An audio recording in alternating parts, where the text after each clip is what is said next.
beauties, and welcome back to the K Corner, where guts get healed, hormones get balanced, and we let that shit go. Today we've got a bit of a different topic, something that I'm uber passionate about, but I wanted to do a deep dive because I do think that there are some people out there who would benefit from some of these things. Today, by the way, I'm Kayla. I'm a holistic nutritionist as well as a fitness and aerial coach. And today we are deep diving in from teacher to leader, the future of aerial and pole training. We're going to be touching on teaching, specifically in the aerial space. But that being said, if you are a fitness instructor, yoga instructor, Pilates instructor, this could very much benefit you as well. We are definitely talking more on the aerial side of things. I'm trying to get comfortable. So we will go in through that. So quickly, before we start, I want to preface it that the aerial industry the aerial industry in general, anyone can basically throw up a hammock and teach a class. They can call themselves a teacher, basically, technically, in this industry. And that's what I want to delve into a little bit more today. So in this video, we're going to be talking about teaching, showing, it's like teaching and like more than showing the moves, but more like actually teaching why safety and methodology matters in the teaching realm, and what you should be looking for. And if you are looking to become a teacher, what to be mindful of. So first off, we are going to be talking about the problem with an unregulated industry. And this is very specific to the aerial industry because it is unregulated, unlike the fitness industry that has an amazing plethora of governing boards and some really standout ones that really do raise the bar when it comes to regulating an industry. Aerial, especially something like aerial yoga, doesn't necessarily fall in an industry per se. There are plenty of aerial yoga teacher training courses that are regulated, that are fall under Yoga Alliance, which is fantastic. And Yoga Alliance is a very good governing board. However, those who don't necessarily have a yoga background or don't necessarily align with a yoga background then are left with either doing a course that is backed by Yoga Alliance and having to go down the road of the yoga side, or having to find a course that's possibly unregulated, uncertified, could be anything at this point. And it's definitely something that I found in the industry with the teacher training courses. So aerial and pole are literally exploding in popularity.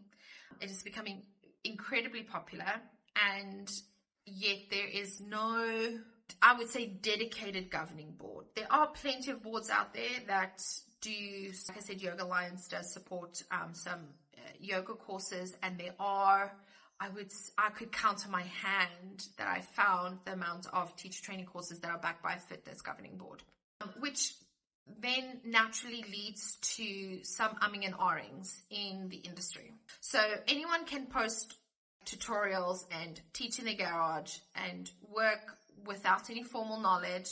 A lot of courses welcome brand newbies who have no history of any sort of teaching or fitness background or yoga background or whatever the case may be.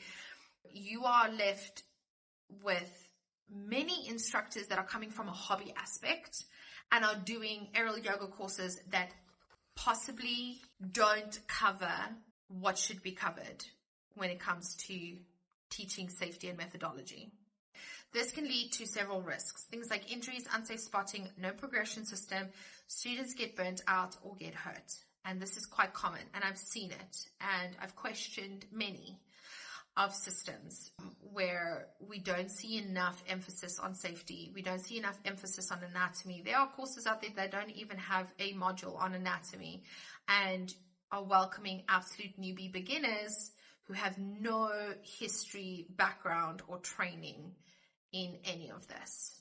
So for reference, I have my degree in professional stage dance through university in the UK, and I had to go through history, I had to go through anatomy, I had to go through teaching methodologies. There was a lot that I had to study to get my degree. A lot of people think it's the most woo-woo degree ever. I had to study a lot of things.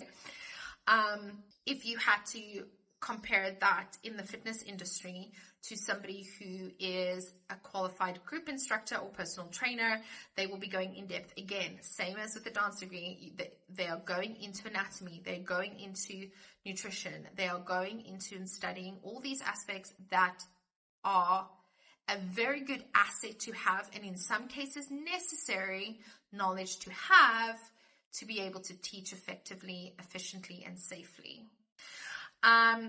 So it's kind of like imagining your Pilates instructor just kind of like watched a video on YouTube on Pilates and then came to teach you. That's basically what's happening in the aerial industry. Not to say that that is wrong.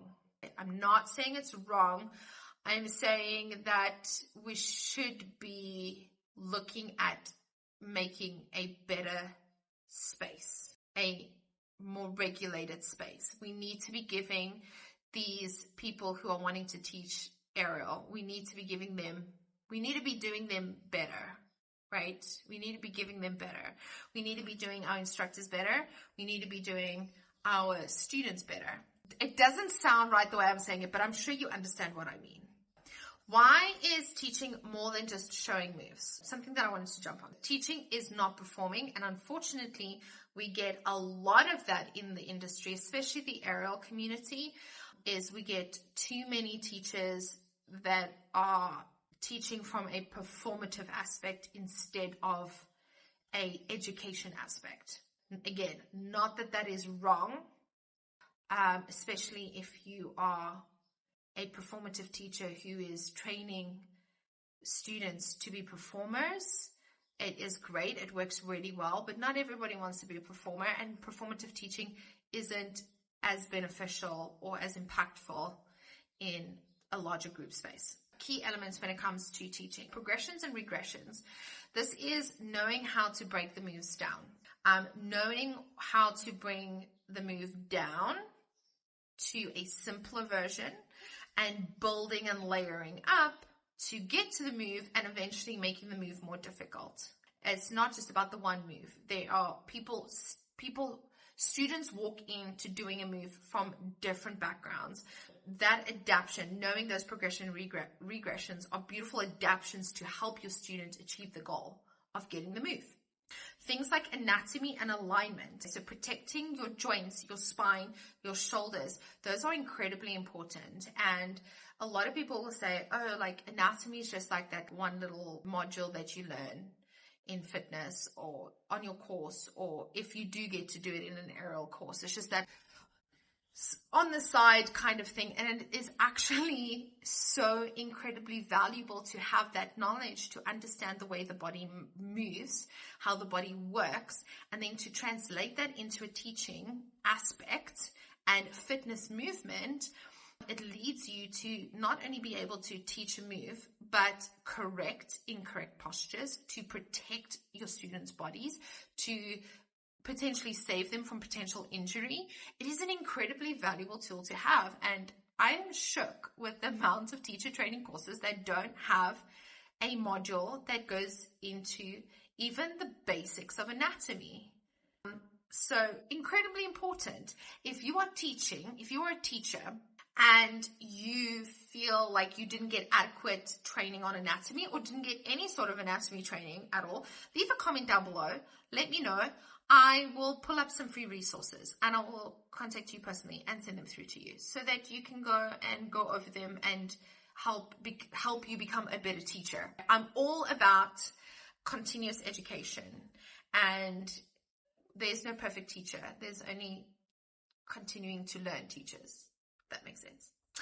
Then cueing and communication. Getting students safely in and out of poses and moves are incredibly, incredibly important. So being able to articulate and cue effectively and efficiently without confusing your students, allowing normal people who maybe don't come from a fitness background or don't have prior experience to be able to get them in with your words alone, to cue them safely, for them to understand how to move is incredibly important. And again, it's something that's sometimes brushed over in trainings, or you study it during your training, but you don't practice it as a teacher. And that can make the world of difference. There is a whole module in my teacher training course. There's a whole new module. I just added it recently on different teaching methodologies. And as much as like KHOOII is one aspect, is one way of teaching, there are so many other types of ways of teaching. But KHOOII happens to not only be a main way of teaching, but it filters through all of them. Absolutely incredible. It's 10 ways, basically 10 different ways of teaching. So you might think that you just stand in the front of a class and you tell people what to do or show people what to do.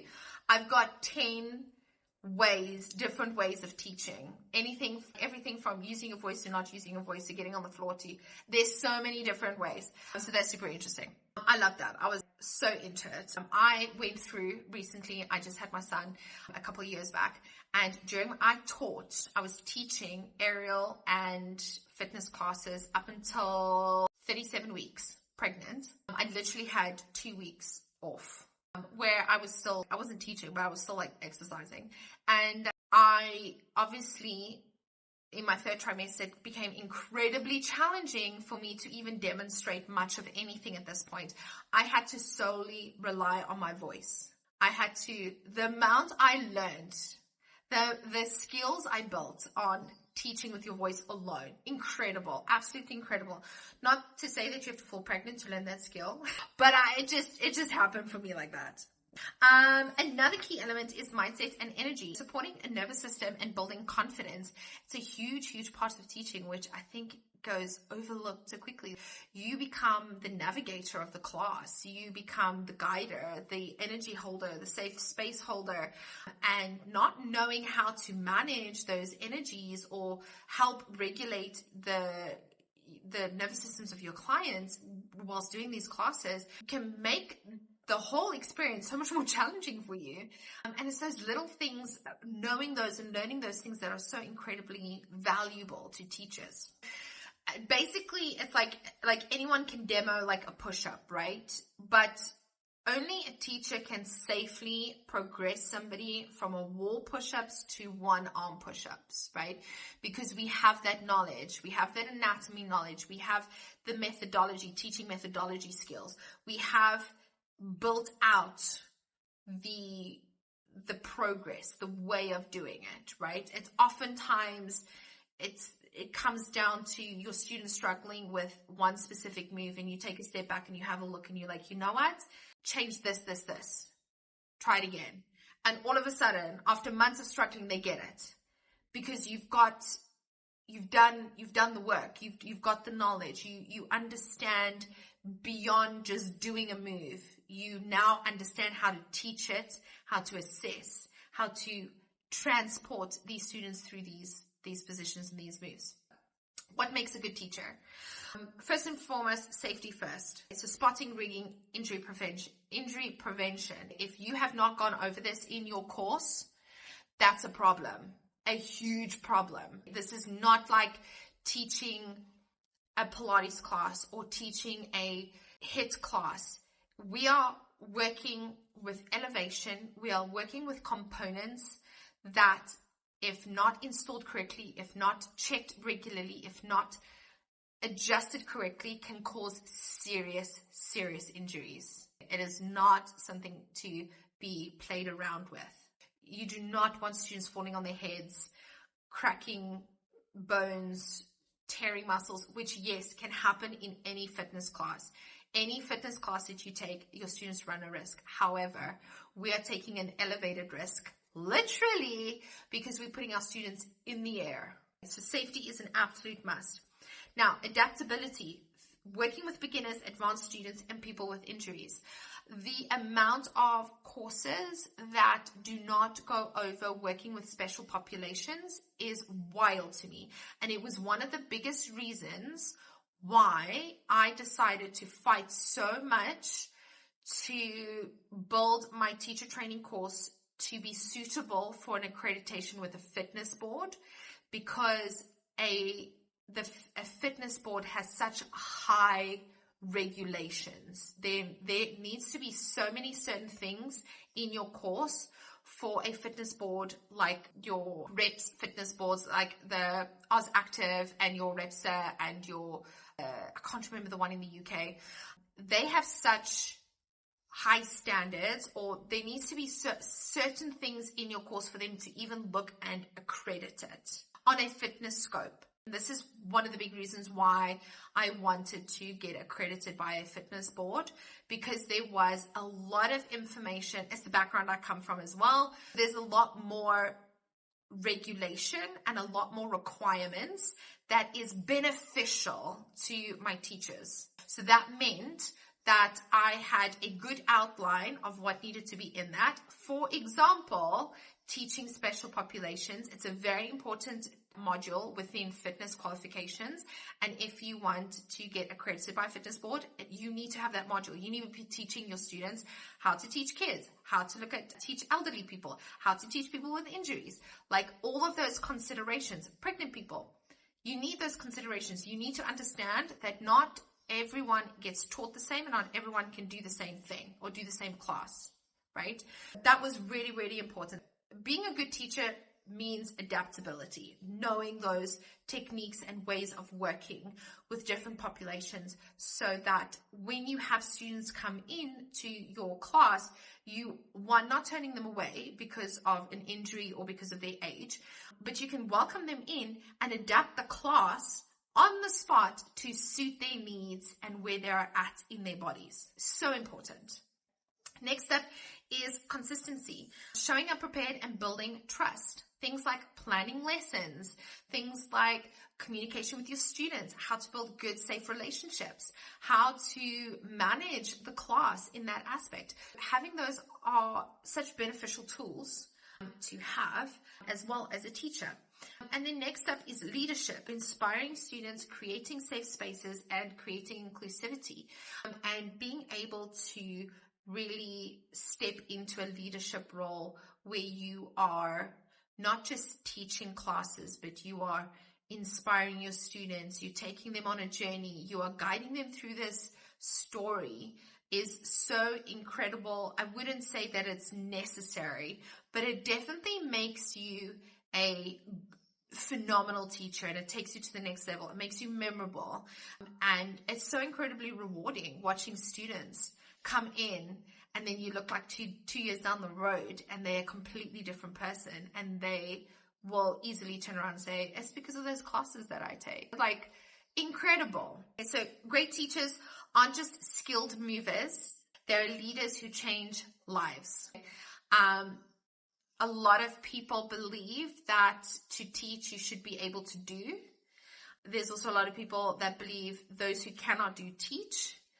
And I think both of those are so completely bullshit. It takes a special kind of person to be a teacher. And it takes so much more than being able to do or not being able to do to be a teacher. Completely, 100%. See this, the beautiful sun is like coming through. So the value of a structured, accredited training. Trainings usually provide methodology, progressions, sequencing and queuing, safety framework, business and career tools. These are like things that in some courses they have that. So accreditation matters because there's recognition, credibility, and global opportunities. Studios are starting to demand certifications. So being accredited isn't exactly, it's not necessarily optional anymore if you want a career, not just a hobby. Now, are there courses out there that are not accredited? Yes. Currently, my courses are all going through accreditation. Hopefully, by the time people actually watch this video, it will be accredited. So me, myself, and I are going through the accreditation process. And it took me such a long time to decide what accreditation I wanted, because I wanted to be really intentional and purposeful with the accreditation. That being said, though, There are plenty of courses out there that are accredited, some by phenomenal boards, some by average boards, and there are plenty of courses out there that are not accredited. There are phenomenal courses out there that aren't accredited and that are phenomenal. And there are also courses out there that are shite and that are not accredited. And it's just so important, if this is something that you're looking at doing, if you would like to become a teacher, do your research, have a look at the courses, see what's on offer. There are so many courses out there that have different ethos and background and messaging behind it. It is not very common to find an aerial yoga course that has a fitness focused backing to it, which is what I created. I wanted a fitness focus. I didn't want a yoga focused course, which a lot of aerial yoga courses out there are yoga centric. They're yoga focused. I didn't want that. I wanted fitness focused. You're going to find in the realm of aerial training, pole training, hoop training, teacher trainings, you're going to find courses that have different messaging or different ethoses behind them, right? And it's important for you to do your research, find what resonates with you first off. Secondly, ensure that what they cover is a good substantial amount of information, that they're going over safety and rigging, that they're going over queuing, teaching methodologies, teaching different populations, that they're teaching some business tools in there. That's kind of more of a bonus thing, but it is quite essential because the teaching realm it's not a job. You're a subcontractor. You need to be able to know how to run or have some sort of business skills to do it. Just from I'm trying to think of any instructor who does this full time. No. If you are a teacher, you usually teach part-time, you just teach your classes. But most teachers either own studios or they have something else going on or they're doing the online thing or whatever the case may be. And you're not teaching 9 to 5, right? If you get my drift. So the accreditation on courses, I think, is becoming more prevalent, but you having to find boards that suit you and that will also accept things like pole and aerial yogas. And some boards don't recognize it. They won't recognize it as a form of something they could accredit, and which can make it a bit challenging because we also don't have necessarily a regulatory board per se for aerial. There are some boards for circus skills. Again, not something I delve into. We have really good fitness boards out there. We do have obviously the Yoga Alliance, which is phenomenal, that can accredit some aerial yoga, but they obviously won't accredit things like pole or hoop. We do have some pole federations out there. Again, I think some of them are great, some of them are subpar. It really is, in my personal opinion, I would prefer to stick to a fitness-backed regulatory board. It's been around longer. There is a bit more research, a bit more understanding, which can easily be applied to any sort of movement, if that makes sense. That's kind of like my take on good teachers and teacher trainings. I think my biggest advice, my biggest take here for you guys is to do your research, find something that works for you, find something that resonates with you. And also find something that has continual development as well.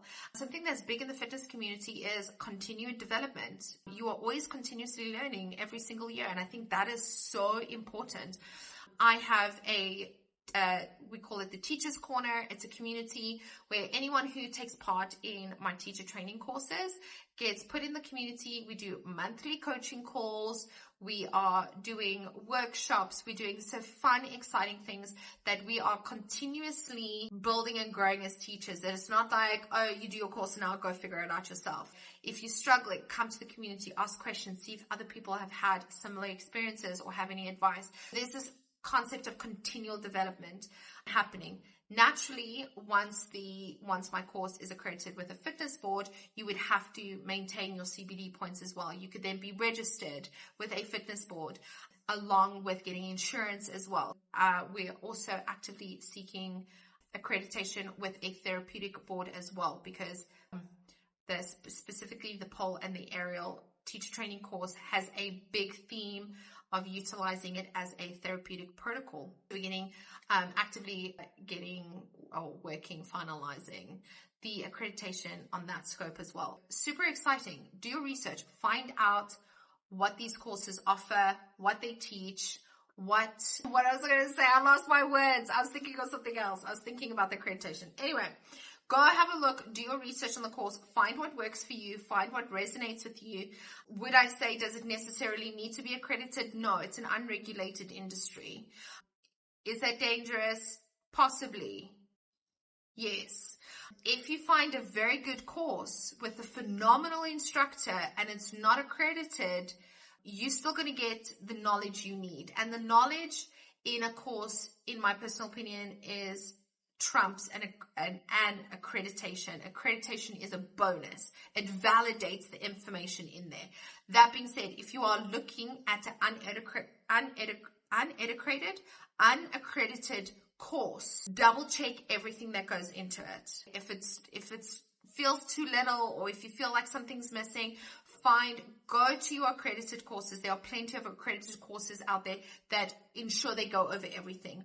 Go see what boards are accredited and what that board requires for these courses to have in, so that you know that you're getting good quality training. It's not like going to a university anymore where everything is regulated and you know that there's going to be a certain level amount of education in it. Again, that also can be argued, but the idea is that there's a framework, whereas in aerial teacher trainings, there's no framework. There's no necessary regulatory board yet.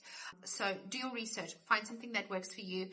And if you are a teacher and you are loving what I'm saying right now and you want to start a movement to regulate this more, pop me a message, pop me a DM.